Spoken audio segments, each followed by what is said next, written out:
Hi, I'm Dr. Bob Cargill, the excavator, editor of Bible and Archaeology.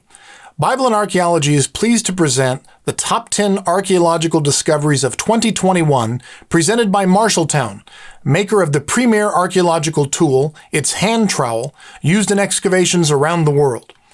Despite the persistence of the COVID-19 pandemic, which caused many excavations in the Mediterranean and southwestern Asia to be contracted or canceled outright, some excavations managed to continue their work and make significant discoveries. These are the top 10 archaeological discoveries of 2021 presented by Marshalltown. Number 10. A massive 3,400-year-old Egyptian city dating to Amenhotep III was discovered. Egyptian archaeologists discovered what is thought to be the largest city of ancient Egypt, and did so while looking for something else. While searching for King Tutankhamun's mortuary temple, project director Zahi Hawass discovered a city founded during the reign of Pharaoh Amenhotep III, the ninth pharaoh of the 18th dynasty, who ruled ancient Egypt from around 1390 to 1351 BCE, during a golden period of peace and prosperity. The city is located near Luxor, between Ramses III's temple at Medinet Habu and Amenhotep III's temple at Memnon. Number 9. A boundary marker demarcating ancient Rome's sacred precinct was discovered. A rare Pomerium Chippus, a massive monolith that marked the boundary of ancient Rome's 2,000-year-old sacred city, was discovered during construction near the Mausoleum of Augustus in Rome's city center.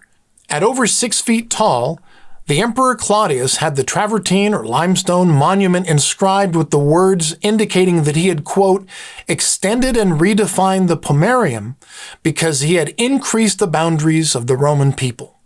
Rome's Pomerium, a Latin contraction of the words post murium, meaning behind or beyond the wall, was a religious boundary, separating the official city of Rome, the urbs, from Roman territory, the ager. Within the Pomerium, it was forbidden to build, farm, or carry weapons. Number 8.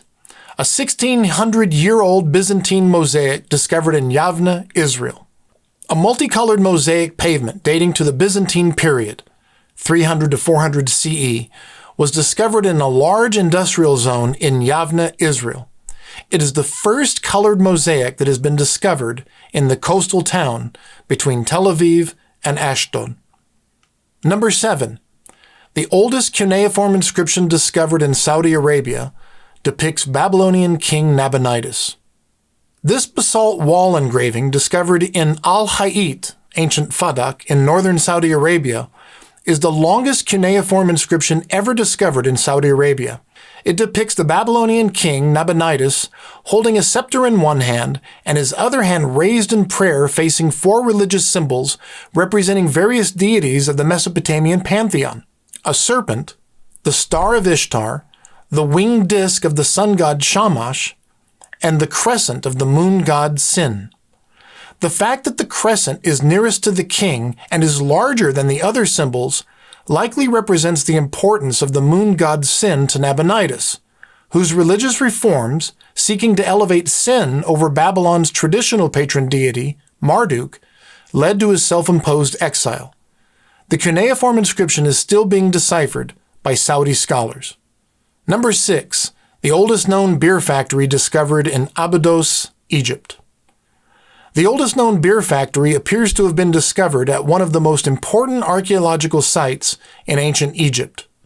Mustafa Waziri, Secretary General of Egypt's Supreme Council of Antiquities, announced a joint mission of American and Egyptian archaeologists made the discovery in an ancient burial ground in the desert west of the Nile River, over 280 miles south of Cairo. Archaeologists found 8 units, each about 65 feet long and 8 feet wide, with each unit consisting of about 40 pottery basins in 2 rows. The basins were used to heat up a mixture of grains and water to produce beer for use in sacrificial rites. The factory apparently dates back to the reign of King Narmer at the beginning of the first dynastic period, so 3150 to 2613 BCE. Number 5. The oldest known jewelry discovered in western Morocco desert.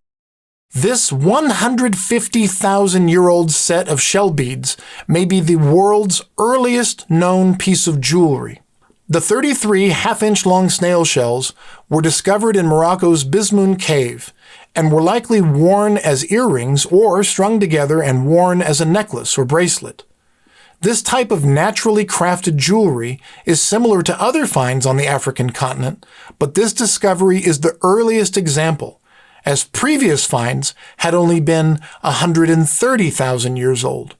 Number 4. A sunken Hellenistic-era warship is discovered in the submerged city of Heraklion, Egypt. Underwater archaeologists from the European Institute of Sunken Archaeology discovered an ancient warship carrying many luxury items in the now submerged city of Heraklion in Abukir Bay near Alexandria, Egypt. Known to ancient Egyptians as Thonis, Heraklion was an island city located near the mouth of the Nile. During the end of the 2nd century BCE, a combination of earthquakes, tsunamis, and rising sea levels resulted in the city being inundated. The ship was submerged and debris buried it in 15 feet of mud. Among the discoveries were Greek ceramics and 2,400-year-old wicker baskets filled with the remains of fruit. Number 3. New scroll fragments from the Dead Sea are discovered in the Cave of Horror. Israeli researchers uncovered the first new biblical fragments from the caves near the Dead Sea in nearly 6 decades. The fragments, which date to the 2nd century CE, contain Greek translations of the prophetic books of Nahum and Zechariah. The Israel Antiquities Authority said that the fragments were discovered in a Judean cave called Nahal Hever, south of En Gedi, commonly called the Cave of Horror. Number 2. A mass crusader grave unearthed in Sidon, Lebanon. Archaeologists excavating in a moat surrounding St. Louis Castle in Sidon, Lebanon, discovered 2 mass graves containing the skeletal remains of 25 crusaders killed in battle in the 13th century. The bones of the young men exhibit evidence of unhealed wounds, including those consistent with injuries received in battle, like the piercing of a sword and blunt force trauma. King Louis IX of France rebuilt his namesake Castle of St. Louis following the previous structure's demise at the hands of Mamluk forces in 1253. The castle then fell to Mongol forces in 1260. Archaeologists Richard Mikulski and Pierce Mitchell believe it is likely that these crusaders died in one of these battles. And number 1. Evidence of Roman crucifixion discovered in England. Archaeologists in the UK have discovered what is believed to be evidence of a crucifixion, the first recorded in England and only the 4th such evidence discovered worldwide.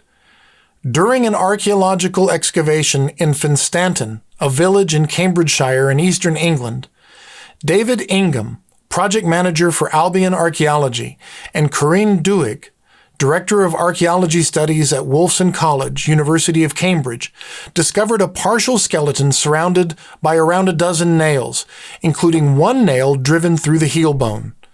This led the archaeological team to conclude that the man had likely been crucified. This discovery was particularly important to me because a very similar discovery was made by my first boss in Israel, Vasilius Seferis, in Jerusalem in the late 1960s. He discovered a nail driven through the heel bone of a man in Jerusalem, and that was thought to be the first evidence of crucifixion ever discovered in Jerusalem.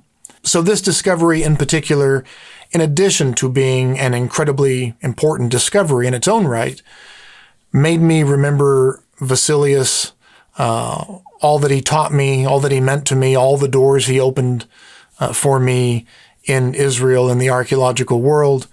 And it was one of those things that meant something to me quite personally as well, which is interesting for evidence of a crucifixion, but it had a very personal meaning for me. Anyways, that does it for our top 10 archaeological discoveries of 2021. What do you think of our list? Leave comments below and I'll be happy to explain why we left out certain discoveries. But until next time, I'm Dr. Bob Cargill, the excavator for Bible and Archaeology, wishing you everything the best.